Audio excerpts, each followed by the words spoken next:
आज हाम्रो गृहमन्त्री सुदन गुरुङज्यू संसदमा आउनुभयो र अचम्मको पाराले बोल्नुभयो। अचम्मै थियो उहाँको भनाइ। अब हिजो जुन घटना भयो, गणेश नेपाली जुन घटना भयो, त्यो घटनाको कारणले संसदमा विरोध हुनु, संसदमा आवाज उठ्नु त स्वाभाविक नै थियो। सुदन गुरुङजी धन्न संसद त आउनुभयो। हाम्रो प्रधानमन्त्री बालेनजी त अर्ध भूमिगत हुनुभएको छ। उहाँको त अनुहार पनि हेर्न पाइँदैन, बोली पनि सुन्न पाइँदैन। सुदन गुरुङजी झन्न संसदमा त आउनुभयो र उहाँले केही कुराहरू बोल्नुभयो। त्यो बारेमा म आज सानो एउटा अपरेसन गर्न गइरहेको छु। नमस्कार, म सुन्दरी पोखरेल तपाईहरू सबैलाई यो च्यानलमा स्वागत गर्दछु। आज हिजो जुन घटना भयो, हिजो जुन गणेश नेपालीले आत्मदाह गर्नुभयो र त्यसपछि अस्पताल लगियो र आज उहाँको निधन भयो। उहाँप्रति म हार्दिक श्रद्धाञ्जली व्यक्त गर्न चाहन्छु र म आज यो सुदन गुरुङजीको अलिकति अपरेसन गर्न चाहन्छु उहाँले बोलेको कुराहरूको। उहाँले के भन्नुभयो भने हिजो हस्पिटलमा कतिजना माननीय हुनुहुन्थ्यो। माननीयको काम हस्पिटलमा हो र सुदन गुरुङज्यू? माननीयको काम त संसदमा बोल्ने होला नि, कानुन बनाउने होला नि। तपाईँ पो गृहमन्त्री, तपाईँले पो यो देशको एउटा नागरिकको सुरक्षाको जिम्मा लिनुपर्ने हो, तपाईँ पो जानुपर्ने हो।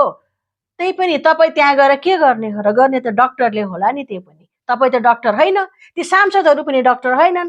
कोही कोही त डाक्टर हुनुहुन्छ होला सांसदमा पनि, तर त्यहाँ उपचार गर्ने त डाक्टरले होला नि। अनि मान्यजी के भन्न खोज्नु भएको त्यहाँ को हुनुहुन्थ्यो भनेर? अर्को कुरा उहाँले के भन्नुभयो भने मुखले गरेर हुँदैन, हातले गर्नुपर्छ। संसदमा मुखले नै गर्ने हो सुदन गुरुङज्यू। संसदमा सांसदहरूले कुरा उठाउने यो थुतुनो यो मुखले नै हो, हातले होइन। हातले काम गर्ने काम जिम्मेदारी तपाईँको हो, गृहमन्त्रीज्यूको हो। र त्यसपछि उहाँले के भन्नुभयो भने देशको सेवा गर्न आएको, उहाँ देशको सेवा गर्न आउनु भएको रे। अनि अरू चाहिँ के गर्न आएका रहेछन्? अरू देशको सेवा गर्न आएका होइनन्। एउटा डाक्टरले के देशको सेवा गरेको छैन, एउटा शिक्षकले के देशको सेवा गरेको छैन। अरू त छोडौँ, हिजोका तिनी जुन गणेश नेपाली हुनुहुन्छ उहाँले पनि देशको सेवा गर्नु भएको होइन र? जुन पनि नागरिकले जिम्मेवारी लिएर आफ्नो काम इमान्दारीले गरिरहेको छ नि, त्यसले देशको सेवा गरिरहेछ सुदन गुरुङज्यू। तपाईँलाई किन यस्तो दम्भ? तपाईँ मात्रै एउटा यो देशको सेवा गरिराख्छु जस्तो लाग्छ? होइन हजुर, यस्तो दम्भ नगर्नुहोस्। यो देशको एउटा नागरिक जसले इमान्दारीपूर्वक काम गरिरहेछ नि, त्यसले देशको सेवा गरिरहेछ। त्यसपछि उहाँले के भन्नुभयो भने 3 तहको सरकार छ र जुन ठाउँमा घटना भयो त्यो ठाउँमा ट्राफिकले लक गरेको थिएन। उहाँको भनाइ के भने त्यो मोटरसाइकल ट्राफिकले लक गरेको होइन। र त्यसपछि उहाँले के भन्नुभयो, त्यो नगर प्रहरीले लगाएको हो र स्थानीय सरकार कसको छ? उहाँको प्रश्न। स्थानीय सरकार कसको छ? राजसभाको छ? प्रदेश सरकार कसको छ? सुदन गुरुङज्यू, यो देशमा त 753 पालिका छन् त र 7वटा प्रदेश छन्। त्योभन्दा बाहिर त नेपाल छैन। तपाईँ गृहमन्त्री त यही 753 पालिकाकै होला नि। के तपाईँको यो काठमाडौँ महानगरपालिकाको गृहमन्त्री तपाईँ होइन? तपाईँ जिम्मेदारीबाट भाग्न खोजिराख्नु भएको छ। तपाईँले अरूलाई आरोप लगाएर आफ्नो जिम्मेवारीबाट भाग्न खोज्नु भएको छ। जहाँ यो घटना भयो नि, त्यहाँ के सुरक्षाकर्मी थिएनन्? उनीहरूले जिम्मेदारी लिए। तपाईँका सुरक्षाकर्मीहरूले जब त्यो गणेश नेपाली क्षतविक्षत भएर ढल्नु भएको थियो, पीडाले गर्दा उहाँले छाती ठोकेर राख्नु भएको थियो, तपाईँका प्रहरीहरू, तपाईँका सुरक्षाकर्मीहरू के गर्दै थाहा छ? तपाईँका सुरक्षाकर्मीहरू मोटरसाइकल लिएर गाडीमा हाल्दै थिए। यो प्रत्यक्षदर्शीहरूले भनेका छन्। तपाईँका प्रहरीहरू, तपाईँका सुरक्षाकर्मीहरू किन जिम्मेदार भएनन् त्यहाँ? त्यो तपाईँको जिम्मेदारीमा पर्दैन र? उहाँले के भन्नुभयो भने हामी हिजो रातभरि खट्यौँ। तपाईँले कसले रातभरि त्यहाँ खट्न भनेको थियो? त्यहाँ त डाक्टर खट्ने होला नि। एकचोटि पुर्याइयो, त्यसपछि सुरक्षा जे गर्नु थियो गर्यो, त्यसपछि तपाईँलाई त्यहाँ खट्न कसले भनेको थियो? त्यसपछिको काम त डाक्टरको होला नि। ओहो, बहुत ठुलो काम गरे जस्तो लाग्छ तपाईँलाई त्यहाँ खटेर। त्यसपछि उहाँले के भन्नुभएको छ भने हिजो रातभरि प्रहरी बाटोभरि उभिएर बसेको थियो गणेश नेपालीको सेफ ट्रान्सपोर्टको लागि। हरेक बाटोको कुना काप्चामा बसेको थियो प्रहरी गणेश नेपालीलाई कसको डर थियो? मैले गणेश कार्की भन्न पुगेँ क्या, सरी, त्यस्तै लाग्यो। गणेश नेपालीलाई कसको डर थियो र तपाईँको प्रहरीहरू सुरक्षा दिइरहेका थिए यो टोलको कुना कुनामा बसेर। त्यसपछि उहाँले अर्को के भन्नुभएको छ भने त्यति बेलाको कन्डिसन तपाईँहरूलाई थाहा छैन, किनभने तपाईँहरू त्यहाँ पुगेकै छैन। परराष्ट्र मन्त्री र सचिव उठ्नुभयो। ओहो, यो संसदमा भन्ने कुरा हो सुदनजी। सरकारमा गएपछि दिन रात सुत्न पाइँदैन। तपाईँहरू सेवा गर्न आउनु भएको हो, परराष्ट्र मन्त्री पनि सेवा गर्न आउनु भएको हो। उहाँहरू उठ्नुभयो भनेर यहाँ के भन्न खोज्नु भएको तपाईँले? त्यो पनि मैले बुझ्न सकिनँ, सायद अरूले पनि बुझ्नु भएन होला। यो तपाईँहरूको जिम्मेदारी हो। तपाईँहरू दिन रात जाग्छौँ, देशको सेवा गर्छौँ, नागरिकको सेवा गर्छौँ, खट्छौँ भनेरै त तपाईँहरू इलेक्सन लडेर आउनु भएको होला नि, सरकार बनाउनु भएको होला नि। अनि यहाँ किन मेन्सन गर्नुभयो यो? अर्को उहाँले के भन्नुभएको छ भने डोमेस्टिक एयरपोर्ट जाने बाटो पिच भएको छैन। कुन ठाउँमा पिच भएको छैन? वीर अस्पतालदेखि डोमेस्टिक एयरपोर्टसम्म कहाँ पिच भएको छैन मलाई त थाहा भएन। सलल्लको बाटो छ, पिच छ, राम्रो बाटो देखेको छु मैले। कुन ठाउँको बाटो भन्न खोज्नु भएको हो त्यो पनि यहाँ स्पष्ट पार्नु भएन उहाँले। र अर्को कुरा यहाँ के देखिन्छ भने सुरक्षाकर्मीले त्यो आत्मदाह गर्न खोजेको गणेश नेपालीज्यूलाई कीर्तिपुरको बर्न हस्पिटलमा नलगेर वीर अस्पतालमा किन लगेको? त्यहाँ लगेको भए त ट्रिटमेन्ट हुन्थ्यो होला नि, बर्नकै हुन्थ्यो होला नि। त्यसको स्पष्टीकरण छ तपाईँसँग? त्यसको जवाब छ सुदनजी? अनि के भन्नुहुन्छ भने राति एयरपोर्ट आफै गएको हो।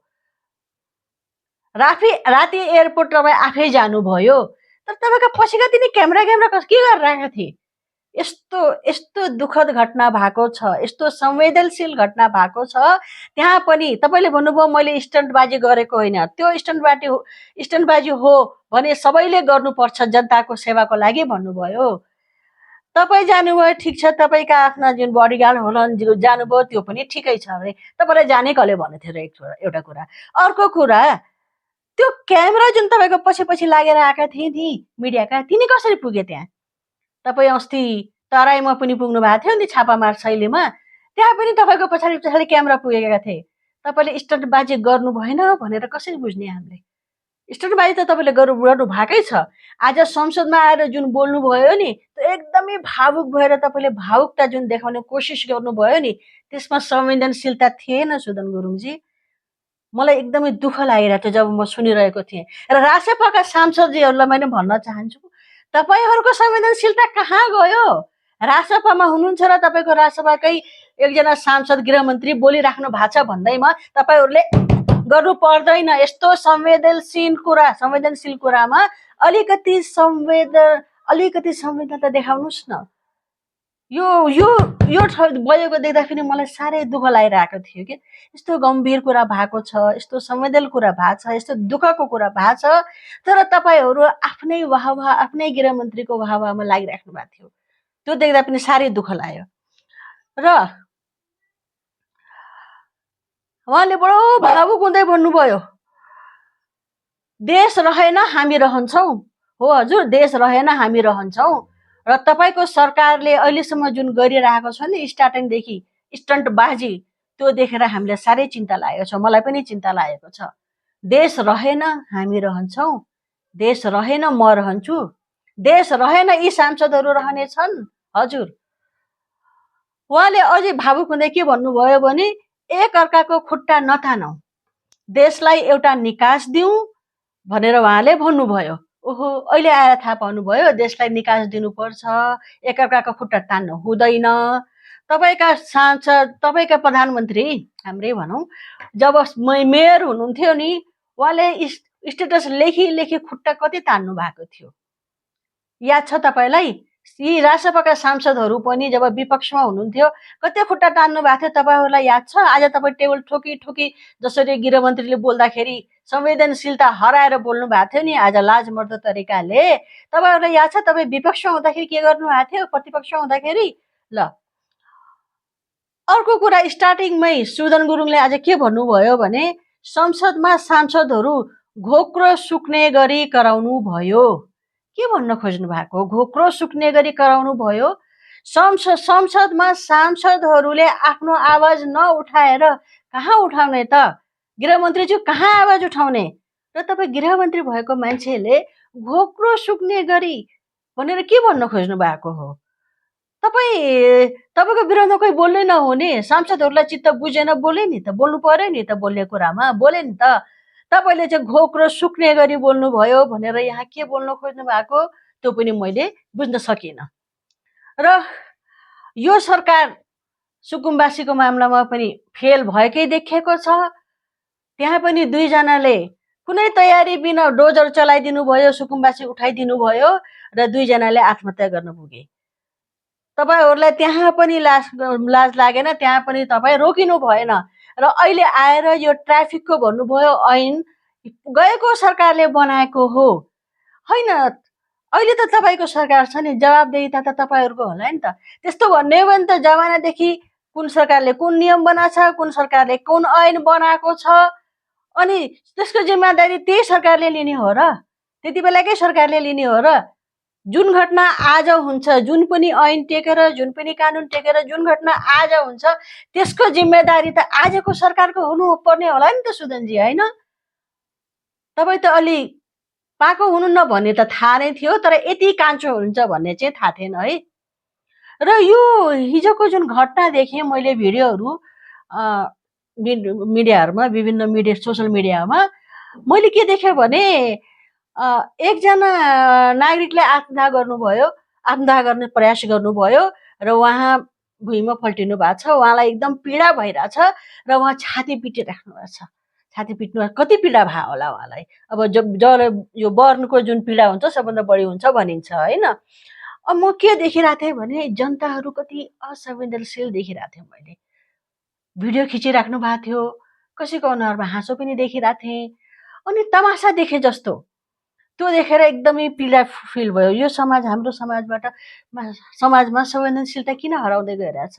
यो क्रूरता किन आउँदै गइरहेछ? अर्को दृश्य मैले जब देखेँ, सुरक्षाकर्मीहरूले 67% जलेको मान्छेलाई यति लुगा लाउँदा पनि, लुगाले छोइयो भने पनि कति दुख्छ। त्यो बिरामीलाई उहाँहरूले दुईतिर हातले समाएर लगिराख्नु भएको थियो। काठमाडौँको, देशको राजधानीको सेन्टरमा घटना भएको छ र एउटा बिरामीलाई त्यसरी लगिँदैछ। एउटा सवारी साधनको उहाँहरूले व्यवस्था गर्नु भएन। उहाँहरूलाई त्यो पीडा नै फिल भएन। अर्को मान्छे कसरी पीडामा तडपिरहेको छ त्यो फिल नै भएन। हाम्रा सुरक्षाकर्मी यस्तो क्रूर, यस्तो दानवीय कसरी भए? कहाँबाट सिके यस्तो? म भनौँ कहाँबाट सिके? योभन्दा पहिला हाम्रो मेयर हुनुहुन्थ्यो नि, काठमाडौँको मेयर बालेन्द्र शाह, उहाँले जुन नगर प्रहरीहरूलाई शिक्षा दिनुभयो नि, ट्रेनिङ दिनुभयो, त्यसको असर अहिलेसम्म पनि छ यो सुरक्षाकर्मीमा। स्पेसली काठमाडौँ महानगरपालिकाको यो सुरक्षाकर्मीमा अझै पनि त्यो असर बाँकी छ। प्रहरी हुँदैमा क्रूर हुनु पर्दैन। यो जनताको सेवा, तपाईँ पनि यो जनताको सेवा गर्न नै आउनु भएको हो र जनताको पीडालाई तपाईँहरूले अनुभव गर्न सिक्नुहोस्। र हामी कहाँ जाँदैछौँ, यो समाज कहाँ जाँदैछ त्यो पनि त्यहाँ देख्दाखेरि एकदमै मलाई पीडा भयो।